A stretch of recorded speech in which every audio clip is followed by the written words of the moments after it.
Случајот Империја и натаму ги тресе фирмите опфатени со истрагата за неплатени кредити во висина од околу 37 милиони евра. Извршители ја блокирале сметката на ЗК Пелагонија. Според информациите на ТВ24, се работи за милионски кредити што ги имаат пласирано трите најголеми банки – Комерцијална, Стопанска и НЛБ. Но блокада на земјоделскиот комбинат направиле и ТТК банка, Централна кооперативна банка, неколку фирми, но и физички лица кои имале побарување во Пелагонија.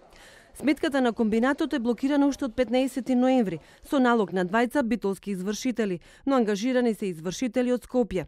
Освен сметката, извршителите ги заплениле и сите удали што Пелагонија ги има во десетина други фирми, како Здравје Радово, Хотелот Маврово, Комплексот Александрија, Пелагонија Енерджи. Во бордот на директори на ЗК Пелагонија седат двајца од осумничените од Империја, кои завршија во притвор, Зорица Арсовска и Цветан Панделевски. Извршителите не сакаат да го коментираат случајот. За блокадата на ЗК Пелагонија не коментираат ниту банките доверители. Велат дека не можат да ги коментираат поединечните случаи на блокирање, но остануваат на ставот дека од една страна се обидуваат да ги наплатат, но и да ги обезбедат своите побарувања во фирмите опфатени со истрагата за Империја. Тие веќе апелираат до надлежните судски органи да се најде начин да се овозможи тековно работење на фирмите кои немаат финансиски проблеми, за да може да ги враќаат долговите.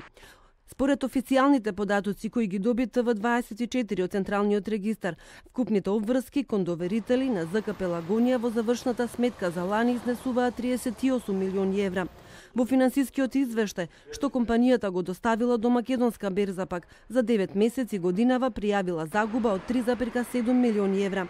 НЛБ банка минатата недела започна постапка за присилна наплата против должникот земјоделски комбинат Пелагонија и го заплени уделот што го има во млекара Здравје Радово.